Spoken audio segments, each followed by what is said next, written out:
नमस्ते व्यासविशालबुद्धे फुल्लारविन्दायतपत्रनेत्र येन त्वया भारततैलपूर्णः प्रज्वालितो ज्ञानमयः प्रदीपः। नारायणं नमस्कृत्य नरं चैव नरोत्तमं देवीं सरस्वतीं व्यासं ततो जयमुदीरयेत्। ॐ श्री परमात्मने नमः।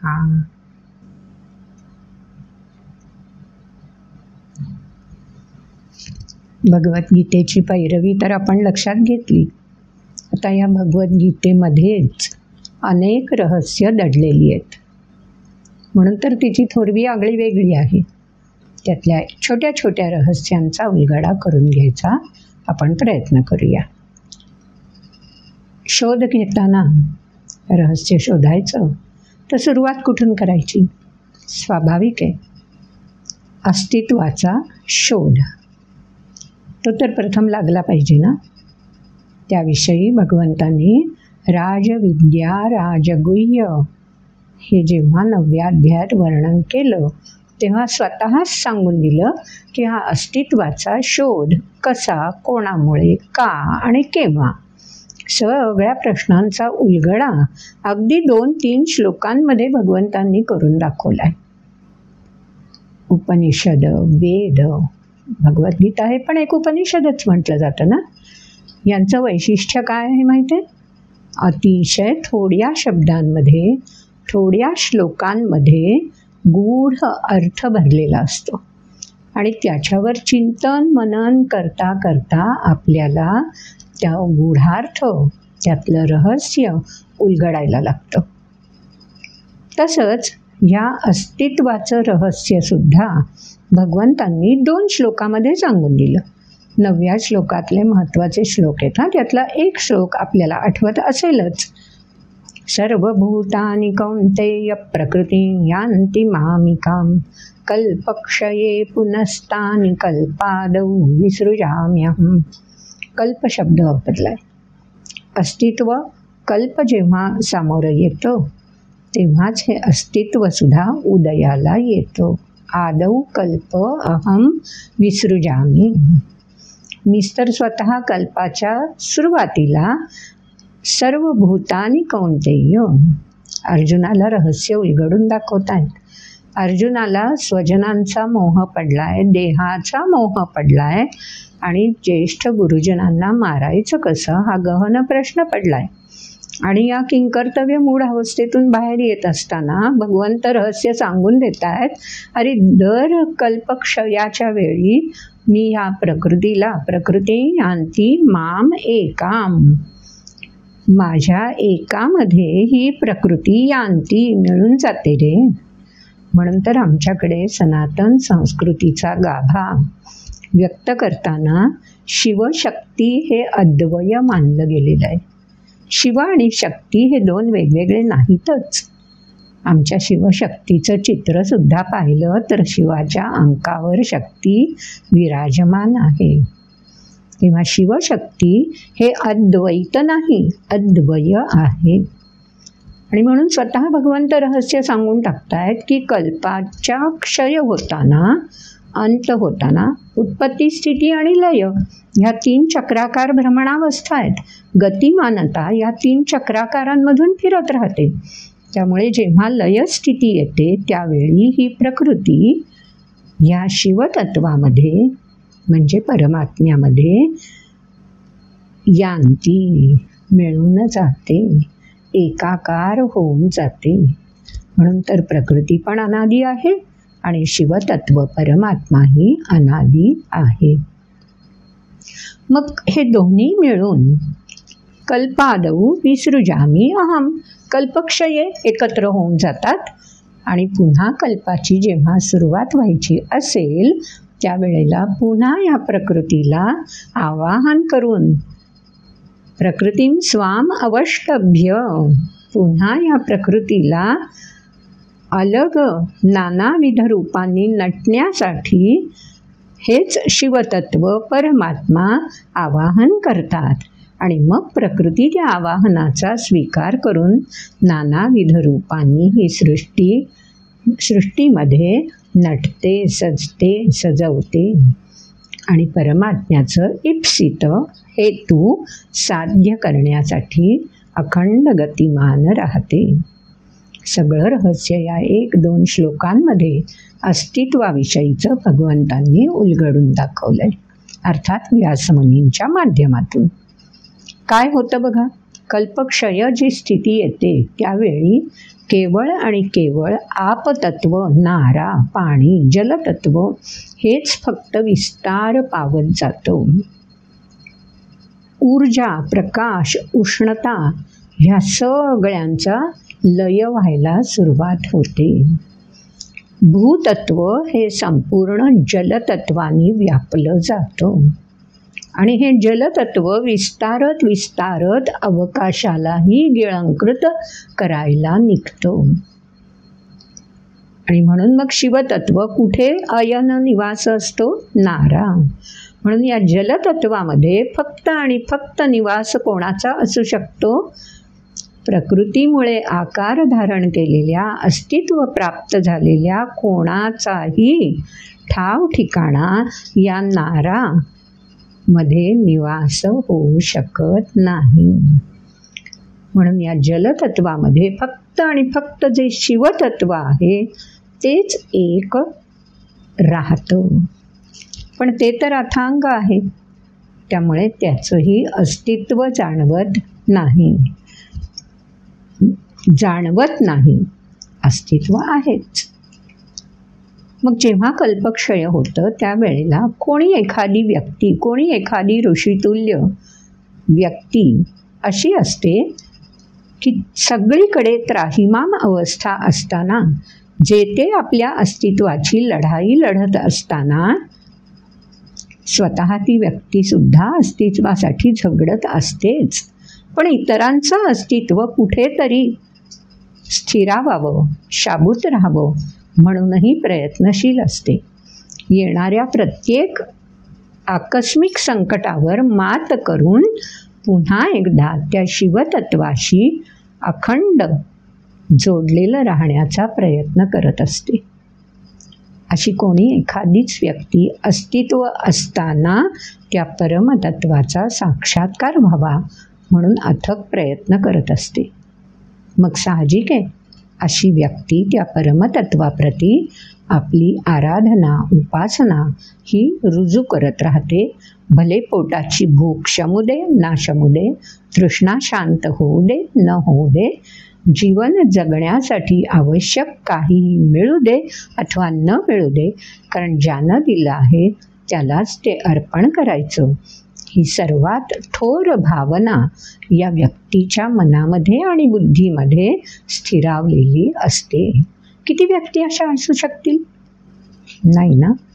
एखादीच व्यक्ती अशी पराकोटीची स्थितप्रज्ञ होऊन परातत्वाशी मेळ साधू शकते. आणि मग काय होतं? अशी व्यक्ती जेव्हा उपासनेत मग्न होते तेव्हा घडलंय काय? तो इतिहास आपल्या सनातन संस्कृतीची धरोहर म्हणून व्यासमुनींनी आपल्यापर्यंत आणून पोहोचवलाय. बरं, हा इतिहास आहे. मग ही व्यक्ती जेव्हा ज्याच्यामुळे जीवन प्राप्त आहे, ज्याच्यामुळे परमतत्वाचा साक्षात्कार घडणार आहे, ज्याच्यामुळे त्याचं अस्तित्व ऊर्जा रूपाने माझ्यामध्ये आहे, त्या ऊर्जेप्रती अर्घ्य देण्यासाठी ही व्यक्ती नित्यनेमाने प्रयास करत असते. अर्घ्य द्यायचं तर पाणी शोधायला हवं आणि असा पाण्याचा शोध घेऊन अर्घ्य देत असताना एक दिवस या व्यक्तीला अर्घ्यासाठी पाणी जे ओंजळीत घेतलं आहे त्याच्यामध्ये एक छोटीशी मासोळी सापडली. त्या मासोळीकडे त्या व्यक्तीचं लक्ष गेलं आणि त्या मासोळीने त्याच्याशी संवाद साधला. हा संवाद तुमच्या आमच्यासारखा वाणीद्वारे झाला असेल का? नसेलही. मासोळीचे डोळे या व्यक्तीच्या डोळ्यांशी संवाद करत असतील. ती मासोळी विनवत असेल कारुणाग्रस्त होऊन, मला जीवदान हवंय. आणि ह्या माणसाला हृदयाला ती आर्तता भिडली असेल आणि या व्यक्तीने त्या मासोळीला अर्घ्य म्हणून पुन्हा जलात अर्पण न करता आपल्या ओंजळीतून आपल्या कमंडलूमध्ये ठेवून दिलं. असं घडू शकतं ना? नक्कीच घडू शकतं. त्यासाठी तेवढी साधना उपासना करणारी व्यक्ती असणं आवश्यक आहे. उगाचच्या उगीच कोणी कोणाकडे आर्ततेने याचना करत नाही ना. मदतीसाठी कुणी कुणाला हाक देत नाही ना. आणि या हृदयीचं त्या हृदयी सहजासहजी भिडतही नाही ना. जो तो इतरांना धमकी देण्यासाठी, आपलं वर्चस्व प्रस्थापित करण्यासाठी झगडत असतो. माझ्यापेक्षा वरचढ कुणी होच कसं शकेल यासाठी ज्याचे त्याचे प्रयत्न या सृष्टीमध्ये अव्याहतपणे चालू असलेले तुम्ही आम्ही सुद्धा अनुभवतोच की. अशा वेळी एका आर्त जीवानी केलेली प्रार्थना काहीही हेतू मनात न ठेवता निर्हेतुकपणे ती आर्तता समजून घेऊन कृती करणं सहज साध्य नाही आहे ना. या व्यक्तीने तिला कमंडलूमध्ये त्या मासोळीला ठेवलं आणि 1-2 दिवसात तो कमंडलू त्या मासोळीची वाढ व्हायला लागली. हे सगळं सांकेतिकच असणार आहे ना. वाढ व्हायला लागली, कमंडलू अपुरा पडायला लागला. तेव्हा मासोळी म्हणाली की मला आता मोठ्या जलाशयात नेऊन सोड ना. आपली झेप कुठपर्यंत असते हो. कमंडलूच्या बाहेर त्या व्यक्तीला विहीर दिसली. त्यांनी त्या विहिरीमध्ये थोडं पाणी, जे काय तळाशी गेलेलं होतं, त्या पाण्यामध्ये त्या मासोळीला सोडून दिलं हलक्या हाताने. मासोळीला स्वच्छंद विहार करायला मोकळी जागा मिळाली. हळूहळू त्या विहिरीमध्ये मासोळी स्वच्छंद विहार करता करता आणखी विकसित झाली. आणि पुन्हा जेव्हा व्यक्ती त्या मासोळीचं निरीक्षण करायला हमेशा येतच होती. मासोळी म्हणाली, आता मला इथेही लहान पडतंय बरं, आता मला या विहिरीतून बाहेर काढ आणि आणखी मोठ्या जलाशयात नेऊन सोड. आता कुठे नेऊन सोडायचं?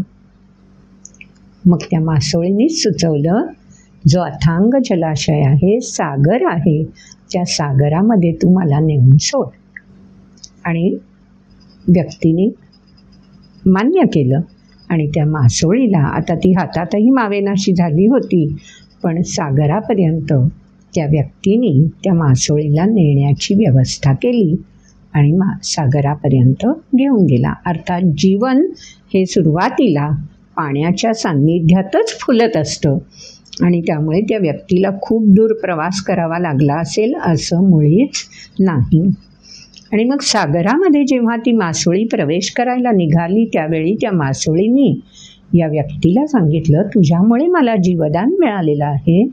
जेव्हा कधी अशी वेळ येईल की तुझ्याच जीवाचा, तुझ्याच अस्तित्वाचा प्रश्न येईल, त्यावेळी मी निश्चितपणे तुला सहाय्यकारी होईन.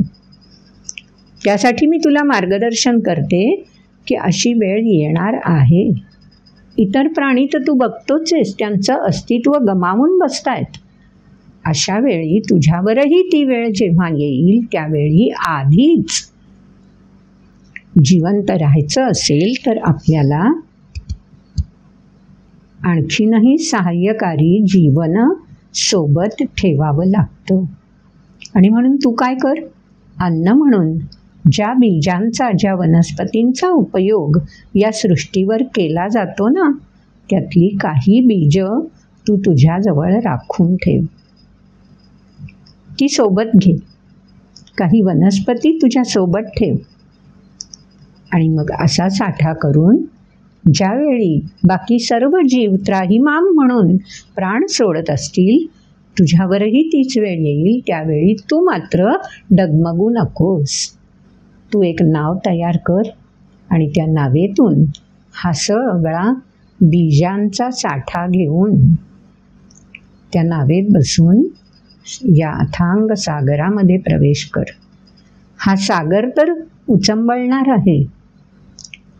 हिमालया इतक्या उंचीच्या लाटा त्याच्यामध्ये उसळणार आहेत आणि त्यातून तुझं अस्तित्व टिकणार कसं, असा जेव्हा प्रश्न तुझ्या मनात येईल, तेव्हा तू माझी सहाय्यासाठी प्रार्थना कर. मी नक्की सहाय्यकारी होईन आणि तुला पुढचा मार्ग दाखवीन. त्याच्यावर या व्यक्तीने विश्वास ठेवला. भगवद्गीतेमध्ये विश्वास हे फार मोठी देणगी आहे ना मानवाला प्राप्त झालेली. विश्वास महत्त्वाचा. विश्वासाच्या पुढचा टप्पा म्हणजे श्रद्धा असायला हवी. ह्या एका मानवाने आपली श्रद्धा दृढ ठेवली आणि बाकीचे जीव खरोखरीच त्राहिमाम म्हणून कल्पक्षय होत असताना लय पावत होते, त्यावेळी ही व्यक्ती मात्र आपला जीव कसा बसा राखून होती, कारण निष्ठा अतूट होती. ज्याला आपण सत्कर्म केलेलं आहे आणि त्या सत्कर्माचं फलित निश्चितपणे तो परमात्मा प्राप्त करून देईल यावर निष्ठा असते, अतूट श्रद्धा असते आणि त्याही पलीकडे समर्पणाची भक्ती असते की लय तर होईलच, इतरांचा होतोय, माझाही लय होईल, पण तरीही माझी तुझ्यावरची भक्ती समर्पण यत्किंचितही उणावणार नाही, कमी होणार नाही. इतकी टोकाची भक्ती या व्यक्तीची पाहून खरोखरीच कल्पक्षयाच्या वेळी ही व्यक्ती तो सगळा संचय घेऊन नावेत बसून निघाली, कारण जे मासवळींनी सांगितलं होतं त्यावर याची श्रद्धा आणि निष्ठा अतूट होती. आणि खरंच अशी वेळ आली की हिमालयासम उंच लाटा जेव्हा उसळायला लागल्या आणि ही नाव आता तरंगणार कशी, आपलं अस्तित्व लयाला जाणार, कल्पक्षयच होणार आहे, तर मी तरी कसा अस्तित्वात राहीन, अशी जेव्हा वेळ आली त्या क्षणी नकळत त्या मासोळीला या व्यक्तीने साद घातली. मासोळीही तत्परतेने आली आणि तिने हळूहळू त्या लाटांचा निचरा होईल अशी किमया घडवून आणली. बघा, गीतेमध्ये अर्जुनाच्या मनामध्ये हिमालया एवढी उत्तुंग आंदोलनं त्याला निष्क्रिय बनवण्यासाठी उसळत होती आणि ती आंदोलनं शमवण्याचं काम भगवद्गीतेतल्या बोधांनी केलेलं आहे. सृष्टीच्या रचनेमध्ये सुद्धा हेच तर रहस्य आहे. अशा प्रकारे आंदोलनं तीव्र होत जातात आणि एक क्षण असा येतो की जी समर्पित व्यक्ती आहे, जी ध्येय संकल्पित व्यक्ती आहे, अशा व्यक्तीला नारायण तारून नेण्यासाठी स्वतः सिद्ध होऊन कल्प आदौ कल्प अहम विसृजामी, मी स्वतः सहाय्यकारी होतो, असं रहस्य या 9व्या अध्यायातल्या या 2 श्लोकामध्ये सांगून दिलं आहे. हळूहळू पाण्याचं उचंबळणं कमी झालं, आंदोलनं कमी झाली आणि जमीन दृग्गोचर व्हायला लागली. ही व्यक्ती त्या जमिनीवर स्थिरावली आणि हळूहळू तिच्याजवळ जे संचित म्हणून जमा झालेलं होतं, बीज म्हणजे तरी काय हो, जी सत्कर्म केली त्या व्यक्तीने, सर्वजण जेव्हा त्राहिमाम म्हणत होते त्यावेळी त्यांना थोडा का होईना दिलासा मिळावा म्हणून ही व्यक्ती अहर्निश प्रयत्न करत होती. तेच तर सत्कर्माची बीज, तीच तर घेऊन ही व्यक्ती संचित म्हणून पुन्हा एकदा जमिनीवर स्थिरावली. पण जे त्राहिमाम होऊन गेलेले होते त्यांच्या आशा अपेक्षा शिल्लक होत्याच ना.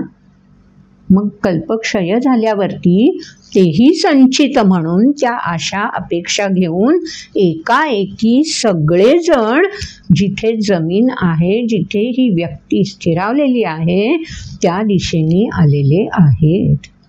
पण ते कसे आहेत? केवळ आपली अपेक्षा, आपली इच्छा, आपल्या आस पूर्तीसाठी म्हणून आक्रमण करून जणू काही येत आहेत.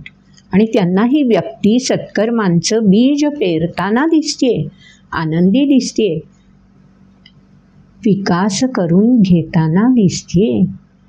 आणि स्वाभाविक आहे, ही सगळी झुंडच्या झुंड जी अनागरी आहे, जे केवळ आपल्या दबलेल्या आशा अपेक्षा आणि इच्छा कशा का होईना पण पूर्ण करायच्या आहेत, केवळ एवढीच नागर भावना, असंस्कृत भावना चित्तामध्ये जागवून संचित बनवून येत आहेत. अशा वेळी या व्यक्तीने ह्या सगळ्या अतृप्त समाजाला इच्छा अपेक्षा पूर्तीसाठी आक्रमण करून आलेल्या समाजाला शांत करण्यासाठी जी वाणीद्वारे, जी कृतीद्वारे सेवा अर्पण केली, रुजू केली, तीच तर मनुस्मृती. आणि ही व्यक्ती म्हणजे मनु म्हणजे मानव. असा मानव की जो सत्कर्मांची बीज सोबत घेऊन कल्पक्षयानंतर कल्पाच्या सुरुवातीला 14व्या अध्यायात मम योनिर्महद् ब्रह्म तस्मिन् गर्भं दधाम्यहम्, संस्कारांचं बीज पेरायचंय. असंस्कृत अनेक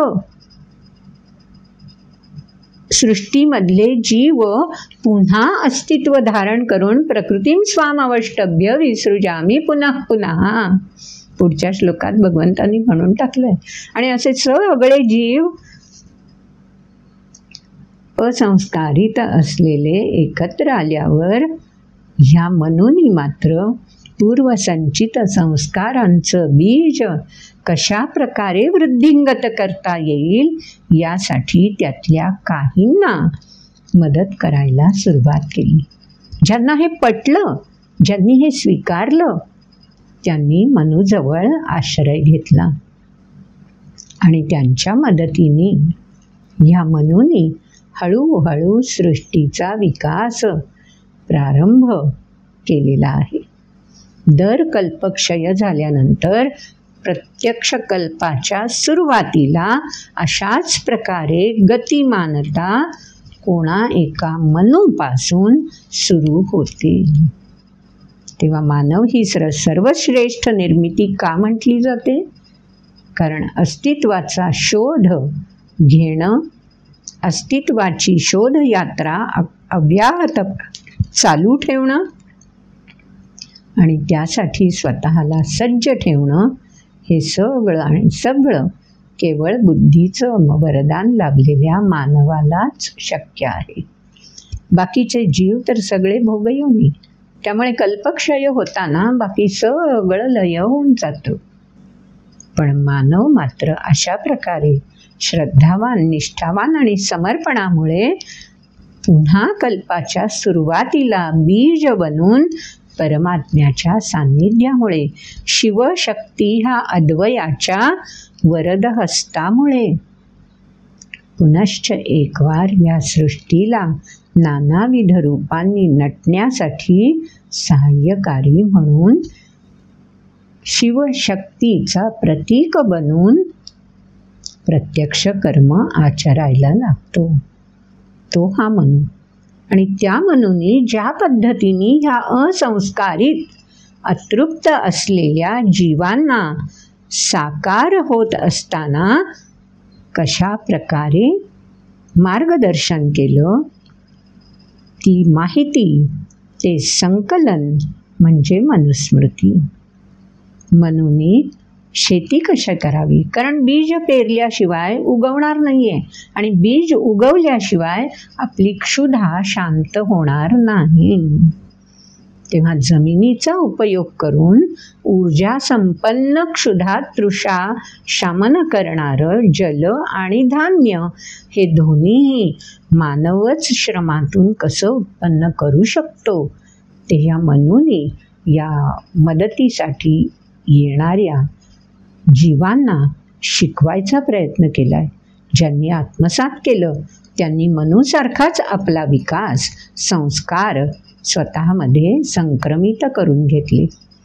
स्त्रिया देखील यामध्ये मागे राहिल्या नाही आणि म्हणून स्त्रियांना याचं आकलन अधिक लवकर झालं आणि म्हणून स्त्रियांना वरदान मिळालं सृजनाचं.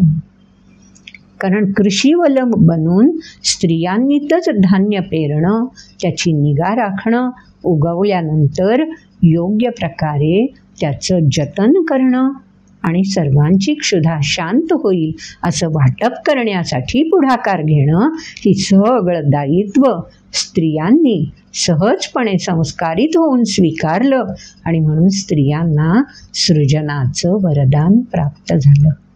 सृजनाची किमया फक्त आणि फक्त स्त्रीमध्ये परावर्तित झालेली दिसते. कारण स्त्री म्हणजे प्रकृतीचं प्रत्यक्ष रूपच.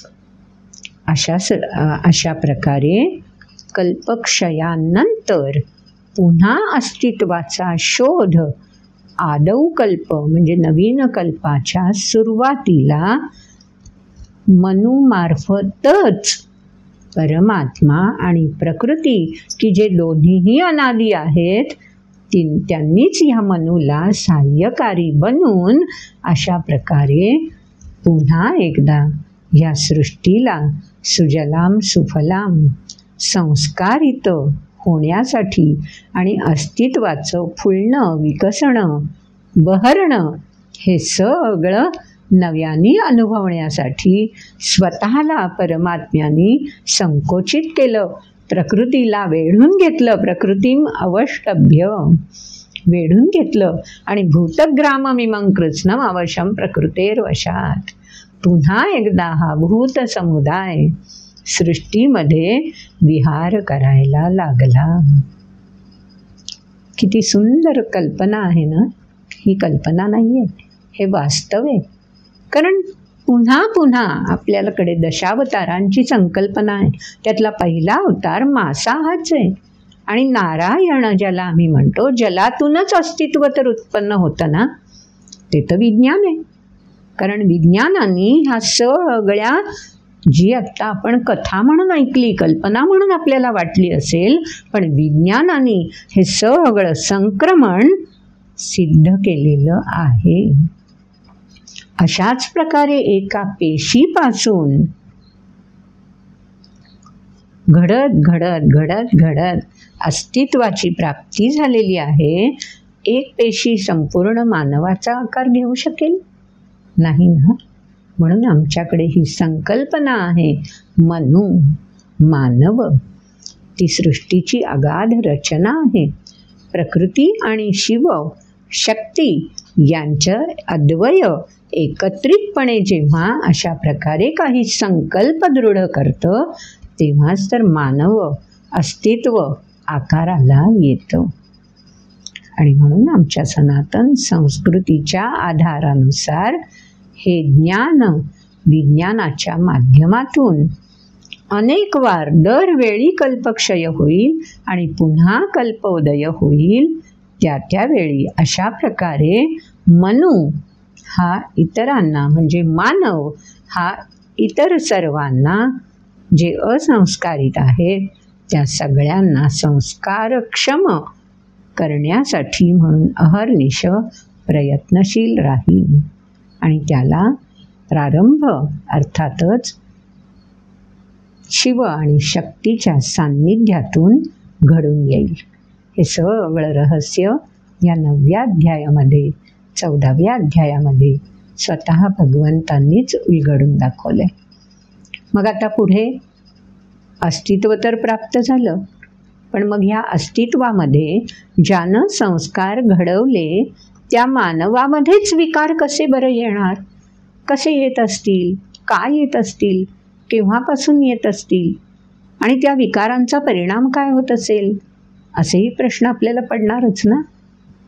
मग एक रस एक जीव समाज न राहता सृष्टीमध्ये अशी सुंदोपसुंदी का होत असेल? त्याचं कारण काय? तेही रहस्य जाणून घ्यावंसं वाटतं ना. पुढच्या भागामध्ये ते जाणून घेऊया. आज ह्याच भागावर चिंतन मनन करूया. सोपं नाही आहे हे समजून घेणं. अनेक प्रश्न मनात उमटतील, विचारावेसे वाटतील. जरूर आपण विचारू शकताच. आणि हो, आता ही मालिका पण पाहायला विसरू नका हां. छोटे छोटे भाग येतील. अशा प्रकारे कल्पक्षय आणि कल्प सुरुवात, आरंभ, कल्पारंभ आणि कल्पक्षय या दरम्यानची जी जी रहस्य भगवद्गीता, उपनिषद आणि वेद यांच्या माध्यमातून आपल्याला उलगडून बघता येतील. पुराणांचीही मदत यामध्ये घेणारच आहोत आपण. उलगडून बघता येतील ती रहस्य उलगडून बघायचा प्रयत्न जरूर करूयात. आवडलं असेल तर लाईक करालच, शेअरही आपण करालच आणि श्री गुरुकुलम न्यासाच्या या चॅनलला सबस्क्राईबही करालच. भेटूया पुढच्या व्हिडिओमध्ये. नमस्कार.